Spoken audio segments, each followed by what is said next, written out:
Olá, minhas irmãs, meus irmãos, nossa irmã Rose, lá de Alvorada, a da Nova Alvorada, é isso, né, Rose? Lá do Maria de Nazaré. Não esqueci, viu? Como é que tá Cláudia Freitas? Eu quero agradecer aos irmãos, de forma especial, meu irmão César Renato, Sandro, que me propiciam esta oportunidade de trabalho. O trabalho é o remédio bendito para os grandes equivocados do pretérito, que recebem a bênção de ter o trabalho como remédio, né? Como remédio, como possibilidade de refazimento. Iniciando o nosso trabalho, como é prática comum nas lides espíritas, a leitura do Evangelho, do capítulo 12, amar o próximo como a si mesmo, item 3. Se o amor ao próximo é o princípio da caridade, amar os inimigos é sua aplicação sublime, porque esta virtude é uma das maiores vitórias alcançadas sobre o egoísmo e o orgulho. Entretanto, equivoca-se geralmente sobre o sentido da palavra amor nesta circunstância. Jesus não quis dizer, por estas palavras, que se deve ter pelo inimigo a ternura que se tem para com um irmão ou amigo. A ternura pressupõe a confiança. Ora, não se pode ter confiança naquele que sabemos nos querer mal. Não se pode ter com ele os transportes de amizade, porque se sabe que é capaz de abusar disso. Entre pessoas que desconfiam umas das outras, não poderá haver os laços de simpatia que existem entre aquelas que estão em comunhão de pensamentos. Não se pode, enfim, ter o mesmo prazer ao se encontrar com o inimigo do que se tem quando se encontra um amigo. Este sentimento resulta mesmo de uma lei física, a da assimilação e da repulsão dos fluidos. O pensamento malévolo dirige uma corrente fluídica cuja impressão é penosa. O pensamento benevolente vos envolve em um eflúvio agradável. Daí a diferença de sensações que se experimenta à aproximação de um amigo ou de um inimigo. Amar os inimigos não pode ser, pois, significar que não se deve fazer nenhuma diferença entre ele e os amigos. Este preceito não parece difícil, impossível mesmo de praticar, senão porque se crê falsamente que prescreve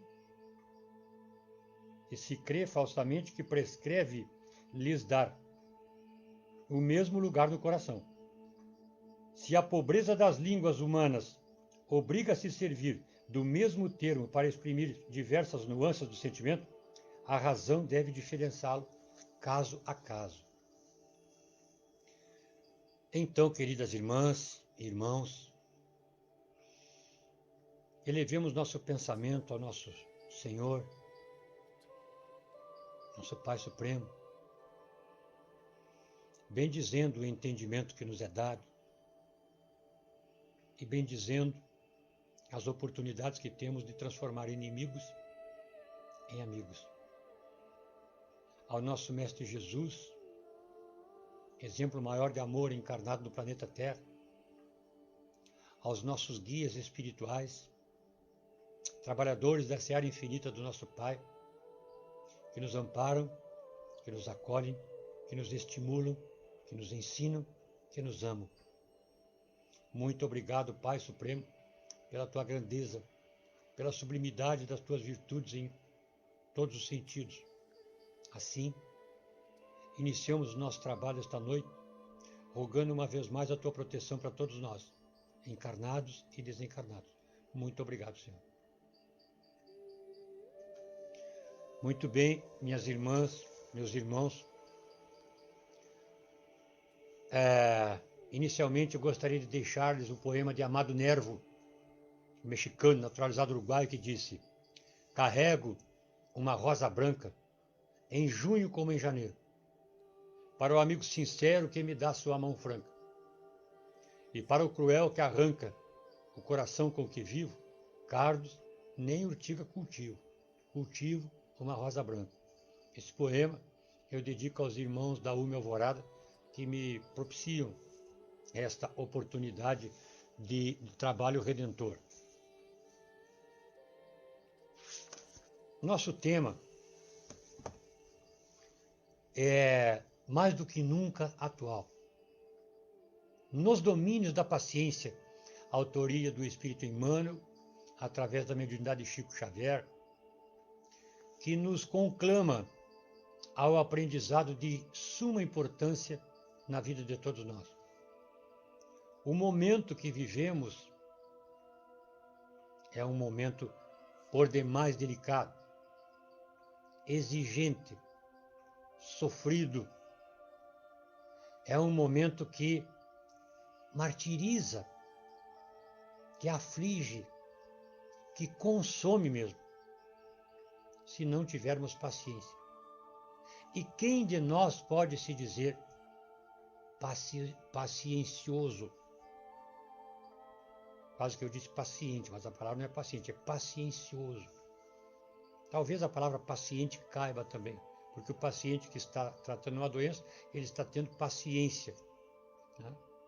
Paciência, se formos do dicionário, significa a ciência da paz. E a paz, sabe-se que não é uma coisa exterior.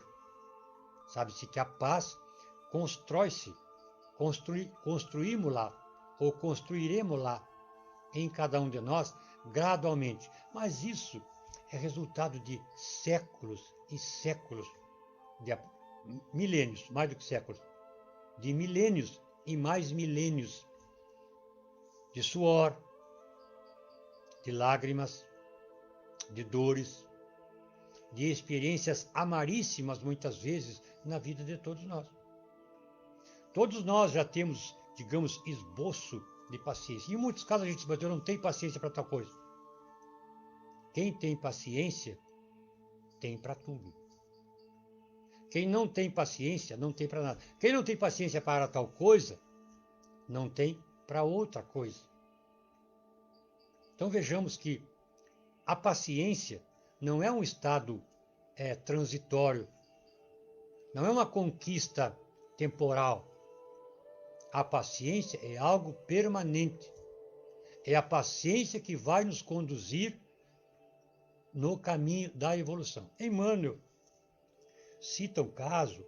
Aliás, eu vou ler o texto na íntegra, porque é belíssimo. E eu não quero me permitir sonegar uma só palavra. Nos domínios da paciência. Em muitos episódios constrangedores, admitimos que paciência é cruzar os braços e gemer passiva e preguiçosamente.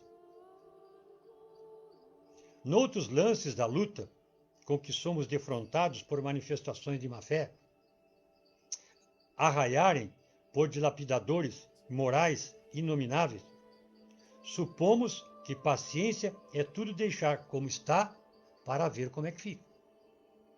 Isso, porém, constará das lições da vida ou da natureza? Pergunta de Emmanuel. Cruzar os braços e deixar que as coisas fiquem como estão para ver como é que fica, isso constará das lições da vida ou da natureza?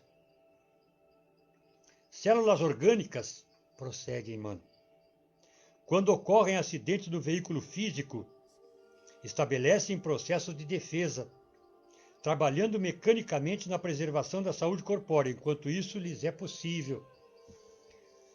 Todos nós sabemos que, por exemplo, quando se tem uma ferida em um membro qualquer do corpo, ela vai sendo curada de dentro para fora. E aquela casca que se torna, que cobre a ferida, nada mais é do que o expurgo. As células novas vão se recriando, aliás, vão se criando e eliminando as células estragadas, mortificadas. Então vejamos que cada célula do corpo humano trabalha pacientemente para recompor o nosso corpo de acordo com a nossa necessidade, de acordo com o nosso mérito, de acordo com o que vier a nos acontecer. Vegetais humildes, devastados no tronco, não renunciam à capacidade de resistência e, enquanto dispõem das possibilidades necessárias, regeneram os próprios tecidos, prendendo ou preenchendo as finalidades a que se destinam. Quem de nós já não viu, por exemplo, uma árvore cortada na época certa rebrotar, se refaz e se torna bela novamente e passa a dar fruto, passa a dar flores, dar sombras, volta à utilidade, ao serviço da vida e do bem. Paciência não é conformismo, é reconhecimento da dificuldade existente com a disposição de afastá-la sem atitude extremista. Não é o caso que estamos vivendo agora. Quantos de nós estamos doidos de saudade do neto, que mora ao lado muitas vezes e não se pode ver? Ou da esposa, ou do filho. Quantas limitações estão sendo impostas para nós, mesmo que saudáveis? Qual é a atitude digna do cristão diante da situação? Não é a atitude da paciência? Não é a atitude da oração? Porque nesse contexto todo, nós estamos aprendendo o que mesmo? A ter paciência, a esperar que a pandemia passe, que os pais voltem a reencontrar seus filhos, a abraçar seus netos, que os cônjuges se reacertem e assim sucessivamente. Não é o aprendizado da paciência que o tempo nos está trazendo? Mais do que isso. Sejam como sejam os entraves e as provações, a paciência descobre o sistema de removê-las. Olha, então ser paciente, paciencioso, não é estar de braços cruzados diante da dificuldade, diante da dor.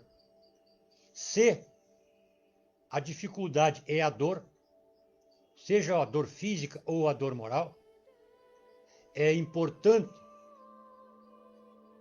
se torna imperioso buscar a causa dessa dor. A dor física é resultado de quê? De um desgaste orgânico, de um acidente, enfim, das coisas que acontecem todos os dias com cada um de nós. Aqui estamos submetidos na vida material. Mas a dor moral, a raiva, por exemplo, é uma dor moral. É uma emoção, é um sentimento, mas é uma dor moral. A frustração é uma dor moral. Não é assim? A decepção é uma dor moral. São sentimentos que trazem dores.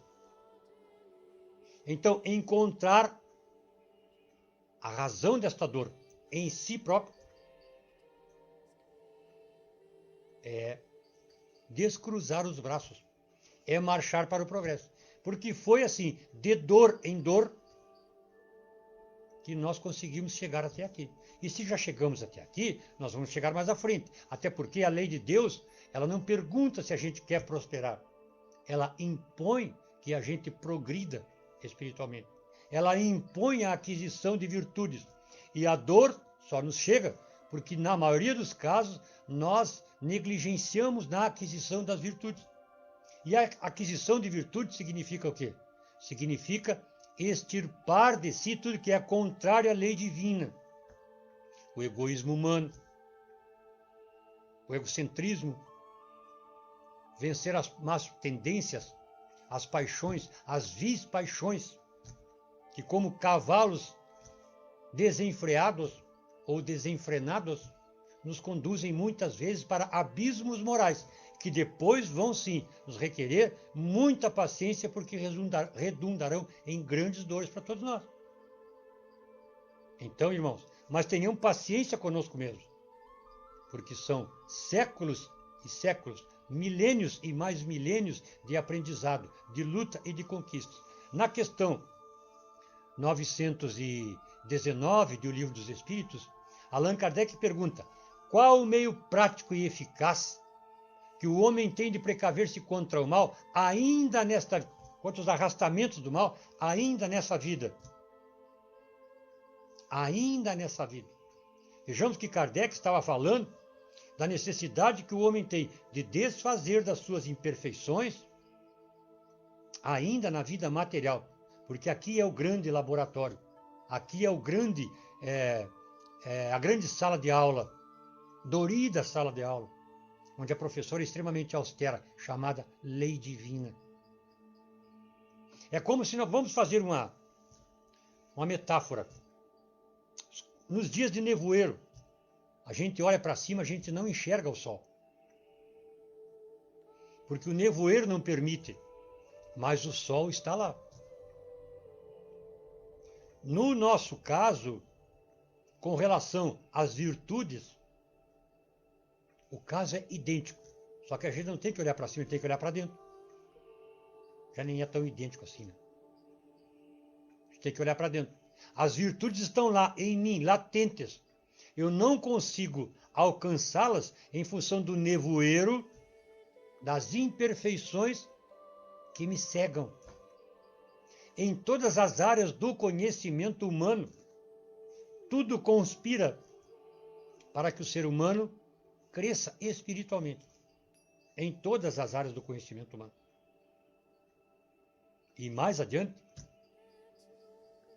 aliás, antes, na questão 917, Allan Kardec pergunta: qual o meio de destruir-se o egoísmo? Os espíritos vão dizer que, abre aspas para a resposta, de todas as imperfeições humanas, o egoísmo é a mais difícil de desenraizar-se, porque se deriva da influência da matéria. Influência ainda muito grande, por estar o homem mais perto do ponto de partida do que do ponto de chegada. Mas para cujo entretenimento tudo conspira, a lei, a educação, aos hábitos que o Espiritismo vem reformando. Então vejamos que tudo anda a nosso favor, no sentido de adquirirmos as virtudes. E a paciência é uma necessidade primária para a evolução humana. Em primeiro lugar, é preciso ter paciência para consigo próprio. Por quê? Perdão. Por quê? Se a lei de Deus me tirou lá do limo da terra, como diz a Bíblia, lá no Gênesis, de Deuteronômios, e que o Espiritismo veio confirmar depois, em A Gênese de Allan Kardec, e do Livro dos Espíritos também. Se Deus me tirou lá do limo da terra para chegar até a perfeição máxima possível ao Espírito, nesta caminhada, a própria lei divina me garante o direito ao erro. Então o erro é meu aliado. O erro também me ensina a paciência. Mas vamos pensar um pouquinho no outro. No nosso dia a dia, dentro de casa, no trabalho, na rua, no trânsito, como é que anda o nosso nível de paciência? Como é que anda o nosso nível de paciência? Não é tudo isso uma escola onde eu devo aproveitar todas as dificuldades, todos os tropeços, para construir em mim a paciência de que eu necessito? Não é isso? Não são todas as imperfeições alheias instrumentos para mim aperfeiçoar, ou para mim aprender a paciência? Ou será que o meu próximo ele é apenas um instrumento de estresse? Porque se eu olhar, tem uns que estressam a gente mesmo, né? Mas é a hora da paciência. Porque se eu olhar para o meu próximo como um entrave na minha caminhada, eu passo a não gostar dele. Mas se eu olhar para ele como o meu companheiro de caminhada terrena, aí ele passa a ser meu aliado. Até as imperfeições dele, que me machucam muitas vezes dentro de casa, no trabalho, em qualquer lugar, já falamos. Se eu olhar para as imperfeições dele como instrumento de aperfeiçoamento, ele passará a ser persona gratíssima em minha caminhada. No Evangelho segundo o Espiritismo, capítulo 9, item 7, a benfeitora Joana de Ângeles, que não assina, ela assina como um espírito amigo, né? Mas as informações é que é ela. Ela diz, bendizei a Deus que vos marcou pela glória do céu, aliás, pela dor nesse mundo, para a glória no céu. A vida é composta de mil nadas, eu bem sei, mas que como picadas de alfinete acabam por ferir. Olha a felicidade, a profundidade, a sabedoria, a grandeza dessa definição. Quantos de nós vêm de alma macerada por equívocos cometidos, por dores que nos são impostas por outro ou pela vida em sua sabedoria? E a gente vai se dobrando gradualmente. A gente vai se rendendo à dor. A dor nos ensina a paciência. A dor da desencarnação de um ente amado, a dor de uma separação conjugal, a dor da separação de um filho, a dor do desemprego, a dor das necessidades materiais e afetivas. São dores. A dor da irascibilidade humana, a dor da ignorância, a dor do desconhecimento. Ignorância significa desconhecimento. Tudo isso são como picadas de alfinete que acabam nos ferindo a alma. E é essa ferida da alma que vai nos ensinar paciência. Mas Emmanuel vai dizer o seguinte, indiscutivelmente, né, o verbo foi estabelecido para que nos utilizemos dele. Não é esse aqui, né? E assim, nos externando, não nos referimos à complacência culposa que deita um sorriso blandicioso para a leviandade fingindo ignorá-la. Será que muitas vezes nós não damos este sorrisinho blandicioso para a nossa própria imperfeição, como quem se compraz nela?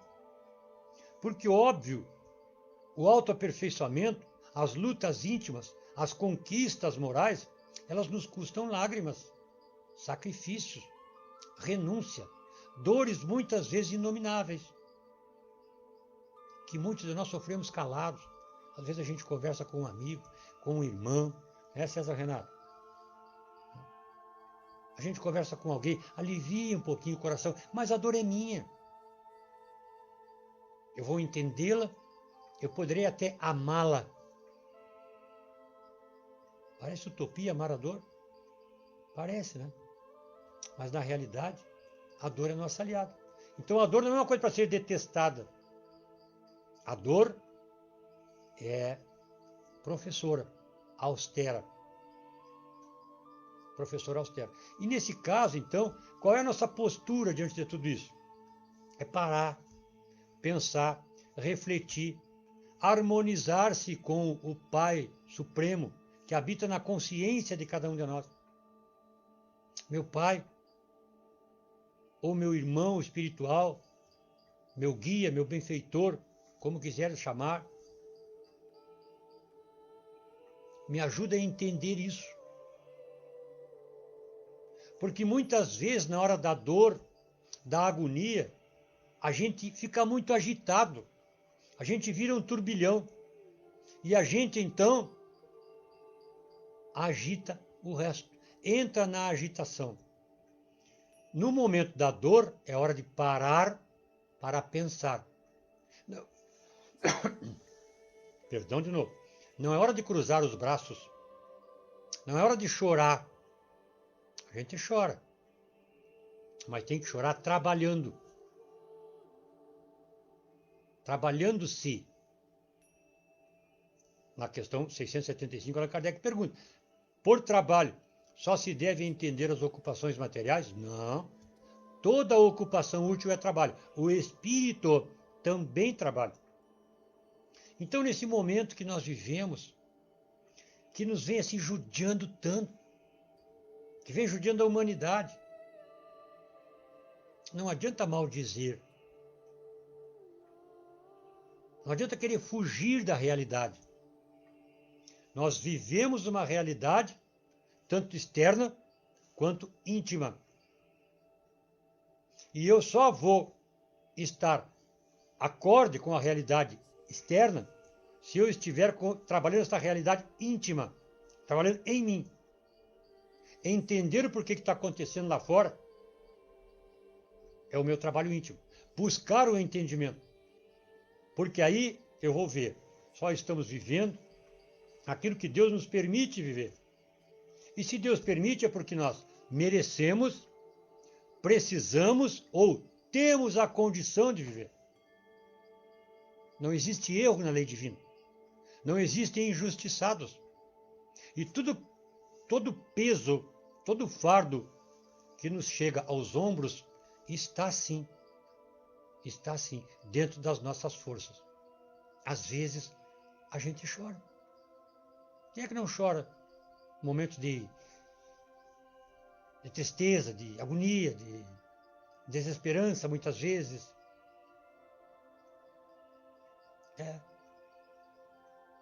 A paciência também se aprende nas lágrimas. As lágrimas também nos ensinam a paciência. E muitas vezes as lágrimas são o preço que a gente paga para ter paciência, ou paga por não ter tido paciência.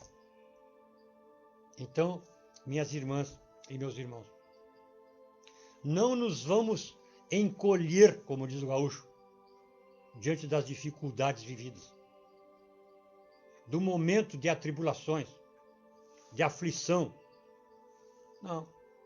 Façamos como disse Cassimiro de Abreu, um poema sublime, lá do Parnaso de Além Túmulo, chamado Marchemos, onde ele diz: há mistérios peregrinos nos mistérios dos destinos que nos fazem renascer. Da luz do Criador nascemos, múltiplas vidas vivemos para a mesma luz volver.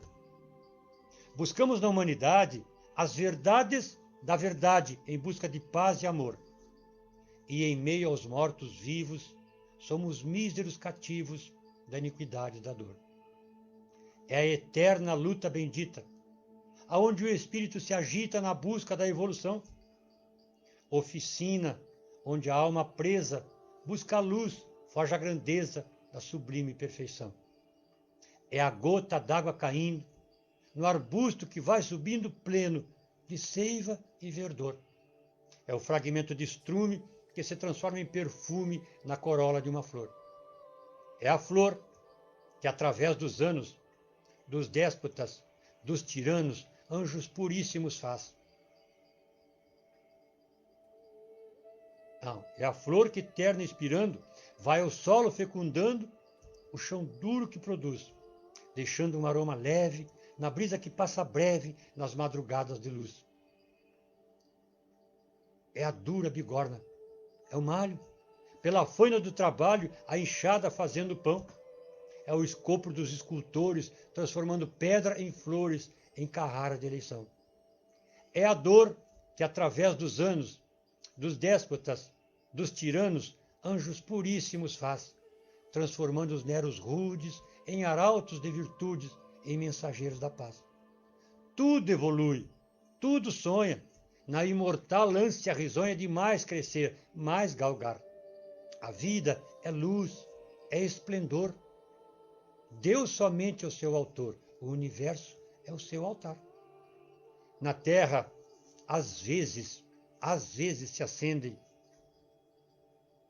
radiosos faróis que esplendem em meio às trevas mortais. Sua rútila passagem deixam fulgores, imagens em reflexos perenais.